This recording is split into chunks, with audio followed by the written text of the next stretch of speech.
ಸಮಯಕ್ಕೆ ಕರೆಕ್ಟ್ ಆಗಿ ಮಾಹಿತಿಗಳನ್ನು ಕೊಟ್ಟರೆ ಇದೇನು ಸಮಸ್ಯೆ ಇರಲ್ಲ. ಸ್ವರೂಪ್ ಅವರು ನನ್ನ ಗಮನಕ್ಕೆ ತಂದ ಮೇಲೆ ಭೋಜೇಗೌಡರಿಗೆ ಹೇಳಿ ಈಗ ಆ ಮಕ್ಕಳ ವಿದ್ಯೆಗೆ ಸಮಸ್ಯೆ ಆಗದಾಗೆ ಕ್ಲಿಯರೆನ್ಸ್ ಕೊಡಿಸಿದ್ವಿ. ಹಾಗೆ ತೊಂದರೆ ಇಲ್ಲ. ಅದ್ರ ಬಗ್ಗೆ ಹೇಳ ತಡೆಯಪ್ಪ ಇಲ್ಲ ನೆಕ್ಸ್ಟ್ ಮಾಡೋಣ. ಈಗ ಸದ್ಯ ಈಗ ಎಕ್ಸಾಮ್ಗೆ ಅವ್ರಿಗೆ ಅನುಕೂಲ ಆಯ್ತಲ್ಲ, ಅದು ಮಾಡಿಸಿದೀವಿ. ಪರ್ಮನೆಂಟ್ ಆಗಿ ಏನ್ ಸಾಲ್ವ್ ಮಾಡ್ಬೇಕು. ಲಾ ಕಾಲೇಜ್ಗೆ ಅಲ್ಲಿ government of India bar council permission ತಗಬೇಕು.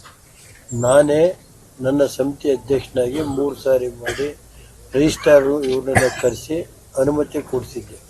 ಇವ್ರೇನ್ ಮಾಡಿದ್ರೆ ಅಡಿಷನಲ್ ಆಗಿ ವಿತೌಟ್ ಪರ್ಮಿಷನ್ ಇದ್ದೇನೆ ಅಡಿಷನ್ ಇದೇ ಇಲ್ಲ, ಅಡ್ಮಿಷನ್ ಮಾಡಿದ ಹಿಂದೆ ಅದನ್ನ ಮತ್ತೆ ದೇವೇಗೌಡರು ಕುಮಾರಣ್ಣರು ಸೇರಿ ಅದನ್ನ ಮಾಡ್ತಾ ಇದ್ದಾರೆ.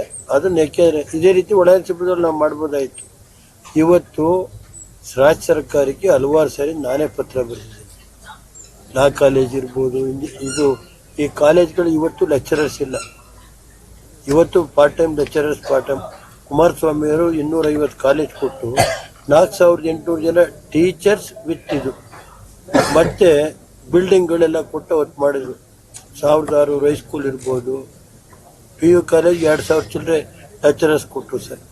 ಅವತ್ತು ಎಜುಕೇಷನ್ಗೆ ಇವತ್ತೇನಾಗಿದೆ ಅಂದರೆ ಇವತ್ತು ಈ ಸರ್ಕಾರ ಎಜುಕೇಷನ್ಗೆ ಮೂಲಭೂತ ಸೌಕರ್ಯ ಕೊಡೋದ್ರಲ್ಲಿ ಸಂಪೂರ್ಣ ಪ್ರಾಥಮಿಕ ಅಂತ ಇರ್ಬೋದು, ಹೈಯರ್ ಎಜುಕೇಷನ್ ಇರ್ಬೋದು. ಕುಮಾರಸ್ವಾಮಿಯವರು ಒಂದು ಕ್ರಾಂತಿ 50 ತಾಲೂಕು ಕೇಂದ್ರದಲ್ಲಿ ಫಸ್ಟ್ ಗ್ರೇಡ್ ಕಾಲೇಜ್ ಇರಲಿಲ್ಲ, 48 ತಾಲೂಕು ಕೇಂದ್ರದಲ್ಲಿ PU ಕಾಲೇಜ್ ಇರಲಿಲ್ಲ, 4 ಜಿಲ್ಲಾ ಕೇಂದ್ರದಲ್ಲಿ ಫಸ್ಟ್ ಗ್ರೇಡ್ ಕಾಲೇಜ್ ಇರಲಿಲ್ಲ.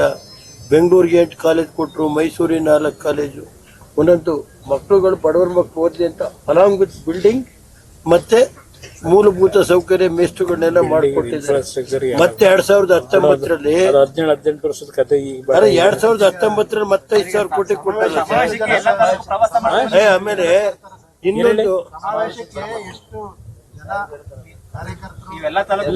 ಈಗ ರೇವಣ್ಣ ಅವರು ಮತ್ತು ನಮ್ಮ ಮಾಜಿ ಶಾಸಕ ಮಿತ್ರರೆಲ್ಲ ಸೇರಿ ಈಗಾಗಲೇ ಪ್ರತಿ ವಿಧಾನಸಭಾ ಕ್ಷೇತ್ರಗಳಿಗೆ ಹೋಗಿ ಕಾರ್ಯಕರ್ತರುಗಳನ್ನ ವಿಶ್ವಾಸಕ್ಕೆ ತೆಗೆದುಕೊಳ್ತಕ್ಕಂಥದ್ದು ಮತ್ತು